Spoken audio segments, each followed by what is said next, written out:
आप अगर जो कुछ फील कर रहे हैं, अगर बुरा फील हो रहा है, डीमोटिवेशन है, तो ये बाहर के हालात की वजह से नहीं है, आपकी इंटरनल रिप्रेजेंटेशन की वजह से है। लड़के आजकल इतने पोटेंशियल में हैं, लड़कियां, लड़के, नौजवान नस्ल, मगर क्यों? क्योंकि उनको कुछ भी करने से पहले ही घर वाले डेडलाइन दिखा देते कि भाई ये हुआ तो फिर यूं हो जाएगा, और अगर ये यूं ना हुआ तो देन यू आर, लड़कियों की शादी करा दी जाती है और लड़कों को रिश्ता ले दिया जाता है। कई दफ़ा लैक ऑफ स्ट्रेटजी होती है, कई दफ़ा लैक ऑफ मोटिवेशन होती है, कई दफ़ा उसको अपने ऊपर यकीन नहीं होता। तो जब तक कि आपका एक टारगेट नहीं होता, आप वहाँ कैसे पहुँचेंगे? आप अगर गाड़ी चला रहे हैं इसी सिटी में, आपके पास कोई मैप नहीं है, कोई टारगेट नहीं है, तो आप पूरा दिन गाड़ी चलाते भी रहें तो शायद आप अपनी मंजिल पर नहीं पहुंचेंगे। क्यों? आपकी फर्स्ट स्टेप पे मंजिल नहीं है।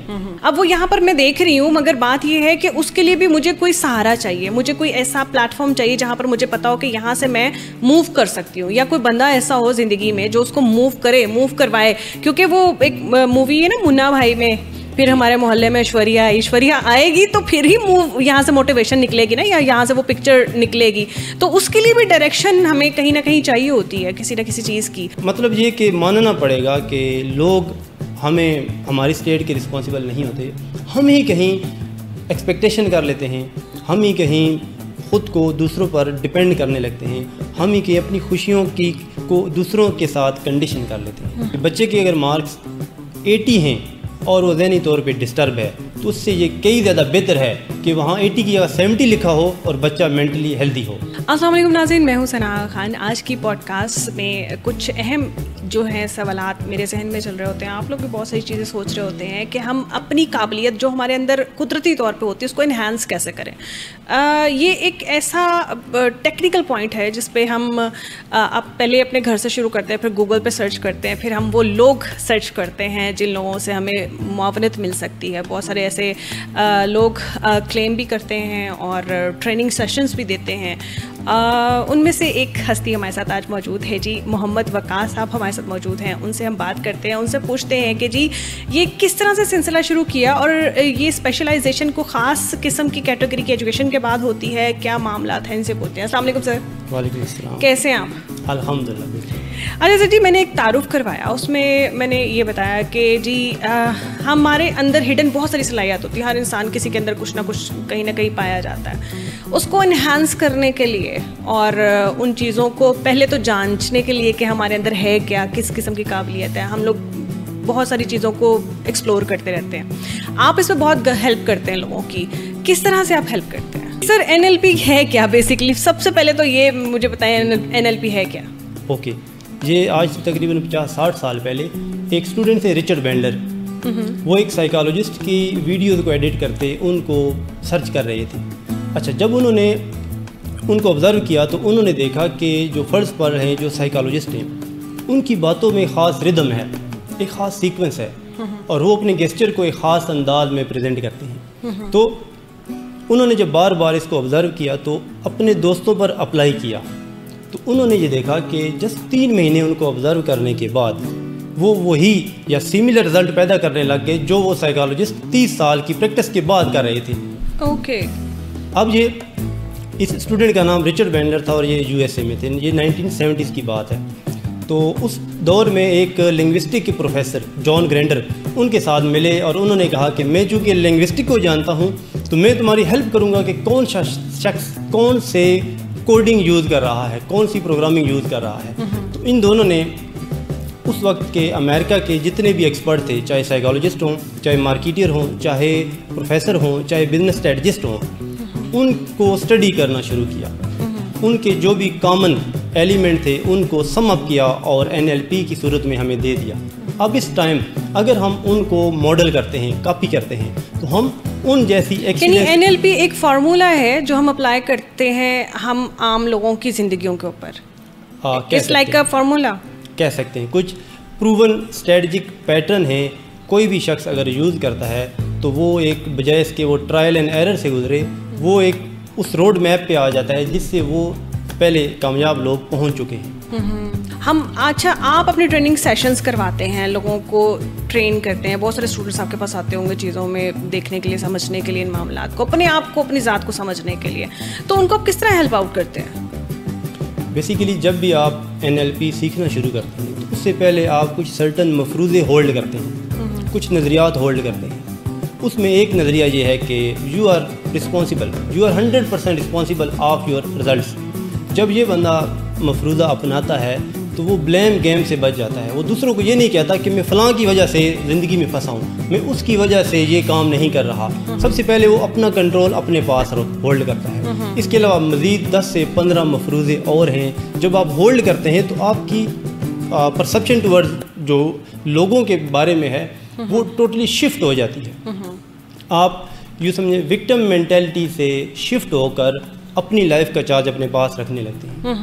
अच्छा, ये एक बहुत बड़ा टेक्निकल एरा है हमारे बहुत सारे बच्चों में भी। हम लोग भी अक्सर ये सोचते हैं अपने फेलियर की जिम्मेदार हम समझते हैं कि जी शायद उस टाइम पे वो बंदा ये हरकत ना करता तो शायद मैं आज वहाँ का वहाँ होता।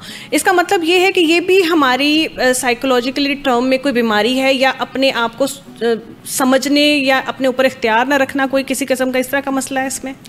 इसको बीमारी तो खैर नहीं कहेंगे। हाँ, ये है कि देखें, एक सिंपल सी बात है कि जब आपकी अप्रोच एक ख़ास अंदाज में होती है तो आप दुनिया को उसी रंग में देखने लगते हैं। आपने अक्सर देखा होगा कुछ लोग लाइफ में स्ट्रगल आ जाती हैं। इवन एक बंदा नाकाम है या किसी पोजीशन पे है, उसकी लाइफ में भी स्ट्रगल होंगी, इश्यूज़ आएंगे, चैलेंजेस आएंगे। लेकिन जो स्ट्रॉन्ग माइंडसेट वाले लोग होते हैं वो हर सेटबैक के बाद दोबारा खड़े होते हैं, आगे बढ़ जाते हैं। जबकि जो वीक माइंडसेट के लोग हैं वो उस चैलेंज के बाद गिर जाते हैं। It's just their approach to handle these issues. तो अगर हम उस अप्रोच को चेंज कर दें तो वो आगे बढ़ना शुरू हो जाएंगे। यानी जो प्रॉब्लम है उनको हम रोक नहीं सकते, लेकिन हमारी जो अप्रोच है उसके टुवर्ड्स हम उसको लाजमी तौर पे चेंज कर सकते हैं, और उसके सिर्फ हम ही रिस्पॉन्सिबल होते हैं। अच्छा, यानी आपके कहने का मतलब है किसी भी आप एज में हैं, किसी भी आप लेवल पे हैं, अगर आपकी सोच जो है वो आपका ब्रॉटअप किसी और तरह से हुआ है, मगर एकदम से आपने सोच बदलनी है, तो क्या कोई भी इंडिविजुअल उठ के किसी की सोच बदल सकता है? मतलब ये नेगेटिविटी तो शायद बचपन से ब्रॉटअप होती है, आपके साथ साथ आप बढ़ रहे होते हो, तो जैसे जैसे आपकी चीज़ों आप बड़े होते जाते हैं वैसे वैसे चीज़ें भी इन्हांस करती जाती हैं आपके अंदर। तो एकदम ये सेशंस और ये जो चीज़ें हैं ये कैसे इंसान की सोच को बदल सकते हैं? सिगमंड फ्रॉयड एक साइकोलॉजिस्ट गुजरे हैं पिछली सदी में। उन्होंने एक थ्योरी दी थी कि 7 साल तक बच्चे की शख्सियत बन जाती है। उसके बाद जो स्कूल ऑफ थॉट आए वो थोड़ा सा फ्लेक्सिबल थे। ये थोड़ी रिजिड अप्रोच थी कि 7 साल तक पर्सनैलिटी बन गई, उसके बाद शायद कुछ नहीं हो सकता। लेकिन उसके बाद जो अप्रोचेज़ आई हैं उन्होंने कहा कि हाँ, 7 साल तक 10 साल तक असर होगा, उसका मैक्सिमम इम्पैक्ट होगा, लेकिन आप जिस टाइम चाहें अपने आप को चेंज कर सकते हैं, अपडेट कर सकते हैं। और ये सारी कोचिंग इंडस्ट्री, ट्रेनिंग इंडस्ट्री इसी पिलर पे है कि आप किसी वक्त चेंज हो सकते हैं। अगर ये चेंज ना हो तो फिर तो ये सारी चीज़ें फिर किस काम की हैं। तो सिगमंड फ्रॉयड की जो अप्रोच है वो वैलिड है, लेकिन कुछ एक्सेप्शन मौजूद हैं। हम फ्लेक्सिबल इंडिविजुअल हैं, हम अपने आप को किसी भी लम्हे में चेंज कर सकते हैं, प्रोवाइडेड कि हम उसके लिए विलिंग हों, रेडी हों, प्रिपेयर्ड हों। अच्छा, कितने केसेस अभी तक आप ऐसे कर चुके हैं जहाँ पर आपने देखा है कि यहाँ पर बिल्कुल अंधेरा है, आगे कोई मोटिवेशन नहीं है? बहुत सारे इंडिविजुअल्स आपके पास आते होंगे, ज़िंदगी से हारे हुए लोग आपके पास आते होंगे। कितने केसेस देख चुके हैं ऐसे? सैकड़ों हैं। ओह जी, इतनी तो आपकी उम्र नहीं है जितने आप सैकड़ों कह रहे हैं। तो मतलब आजकल जो हमारा माशरा है, हमारे माशरे में बहुत ज़्यादा नेगेटिविटी है। लड़के, नौजवान स्पेशली किसी भी फेलियर को सोचते हैं कि बस सब ख़त्म हो गया, इसके बाद आगे कोई मसला हो ही नहीं सकता, आगे हम चढ़ ही नहीं सकते। कैसे हम ज़िंदगी में खुद से, आपके पास तो सेकेंडरी थिंग है ना कि हम बाद में जाएं या जो भी मामला, खुद से पहले अपने आप को एनालाइज करें।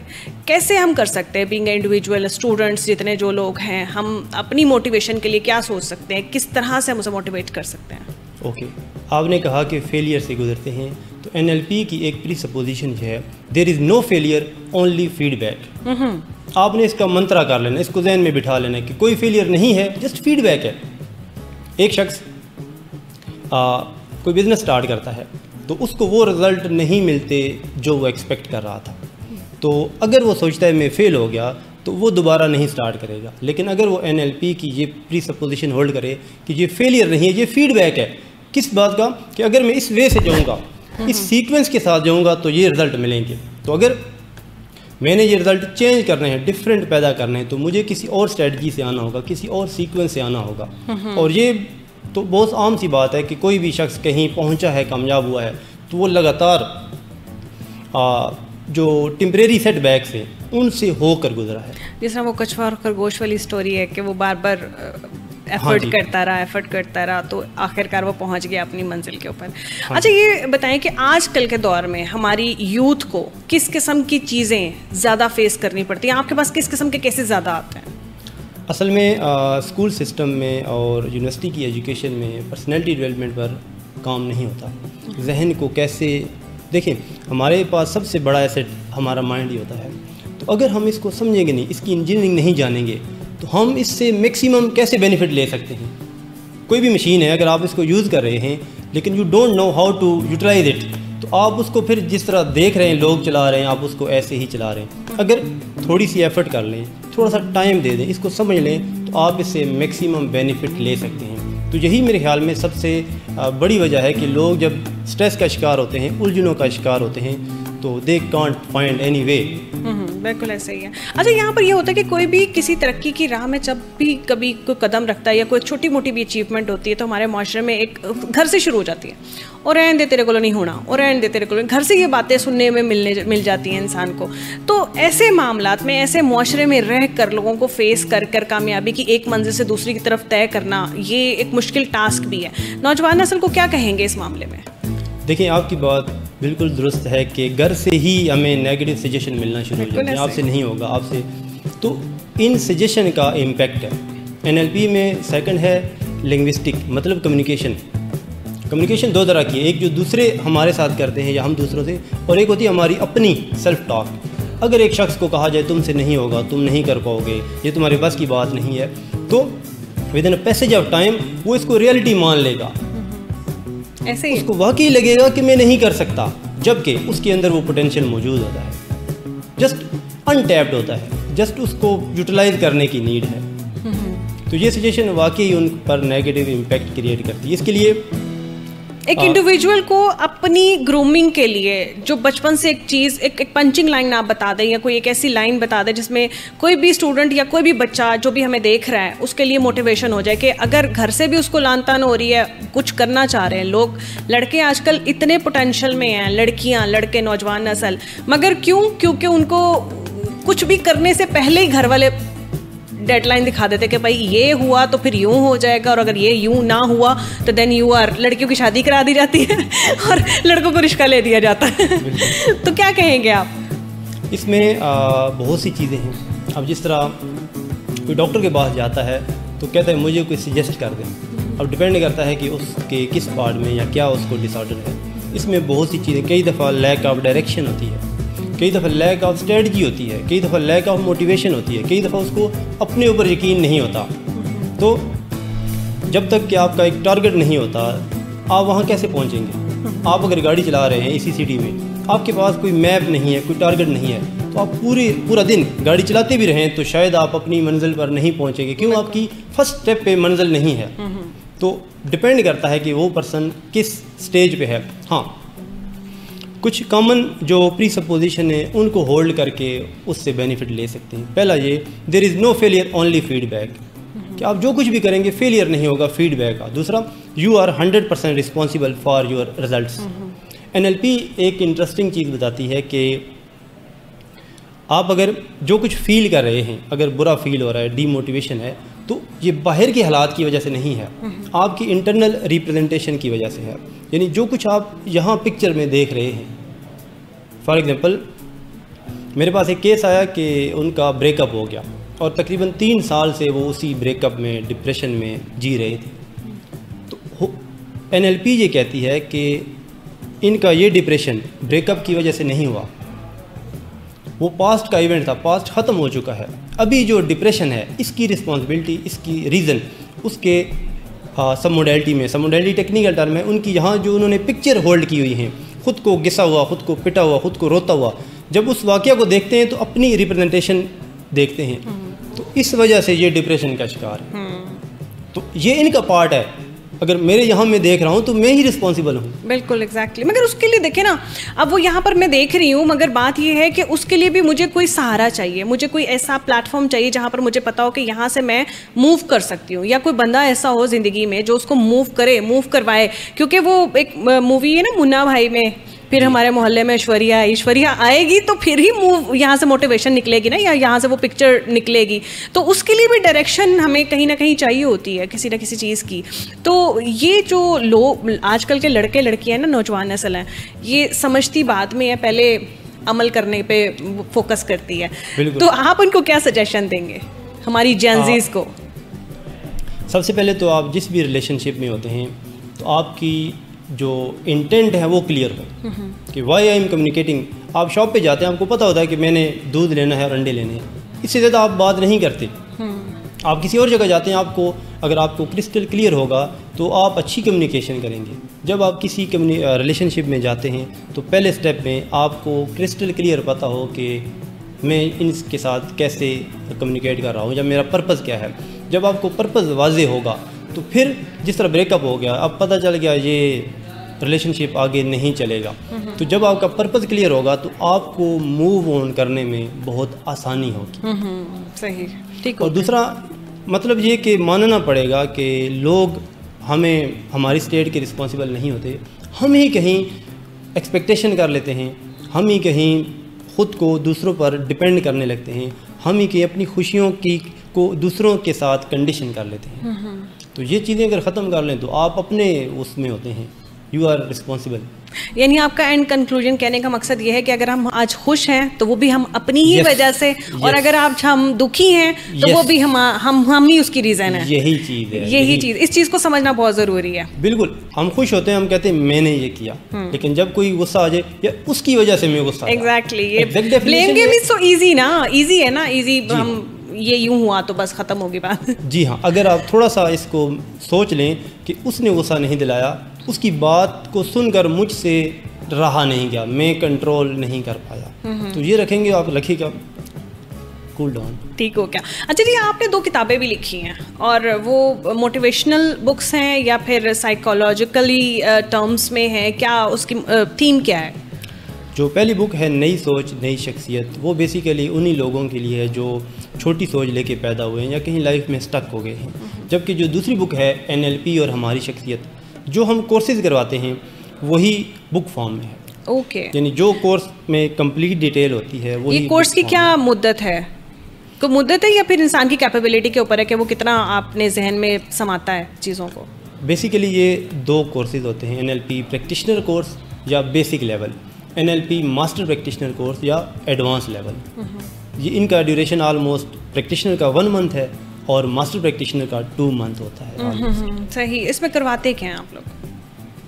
इसमें इनके कुछ कंटेंट लिस्ट हैं, सब मोडेलिटीज़ का है, प्री सपोजिशन का है, टेक्निक्स का है, रेपो बिल्डिंग का है, चंकिंग का है, रीफ्रेमिंग का है, हिप्नोसिस है, जो कि लोगों को बहुत मिसअंडरस्टैंडिंग होती है। इसके अलावा मिल्टन मॉडल है, मेटा मॉडल है, इस तरह के ये टॉपिक्स हैं। किस तरह के लोग आपके पास आते हैं? दे आर पेशेंट्स और near to be a patient? Patient से ज़्यादा साइकोलॉजिस्ट, प्रोफेसर, टीचर या बिजनेस ओनर ये चीज़ें सीखते हैं। ओके। क्योंकि वो अपनी एक्सीलेंस को बढ़ाना चाहते हैं। और यानी अपनी ग्रूमिंग के लिए कोर्स है? यस। अच्छा। कोई स्पेसिफिक नीश नहीं है, कोई भी शख्स जो खुद को इन्हांस करना चाहे वो इसको कर सकता है। अच्छा, कितने आप ट्रेनिंग सेशंस दे चुके हैं अभी तक? अभी हमारा 12 बैच हो चुके हैं। ओके। तो क्या फीडबैक है, किस तरह लोग आपको? लोगों की लाइफ चेंज हो जाती है। Game changer. आप कभी एक्सपीरियंस करें इसको, आपको वाकई पता लगेगा। हाँ, सही हो गया। मतलब हम भी बेसिकली ये जो एक्सपर्ट हैं दुनिया के किसी भी फील्ड में, उनका निचोड़ NLP की सूरत में। बेसिकली आप साइकाइट्रिस्ट हैं? साइकोलॉजिस्ट है। ठीक है जी। और आपने लोगों की साइकी को समझते हुए एक प्लान ऐसा बनाया है जिसमें आप लोगों को ट्रेनिंग सेशंस देते हैं, उनकी ज़िंदगी की मोटिवेशन में हेल्प करता है, कह सकते हैं। लेकिन मैंने प्लान नहीं दिया, रिचर्ड बेंडलर ने हमें एक मॉडल दिया है, एक मैनुअल दिया है, न्यूरो लिंग्विस्टिक प्रोग्रामिंग, तो उसी को ही आगे टीच किया जाता है। ठीक हो गया। अच्छा, बहुत सारे लोग किसी भी साइकोलॉजिस्ट के पास या किसी भी इस तरह के इंसान के पास जाने से पहले हमारे एक मौशे का अलमिया ये है कि समझते कि भाई पागल है गए तो पागल है गए तो तू जा रहे हैं, या मतलब ये लोगों ने समझना शुरू कर दिया है कि हाँ जी हमें ज़रूरत है, हमें अपनी मोटिवेशन में इन लोगों की ज़रूरत है, इनकी हेल्प की।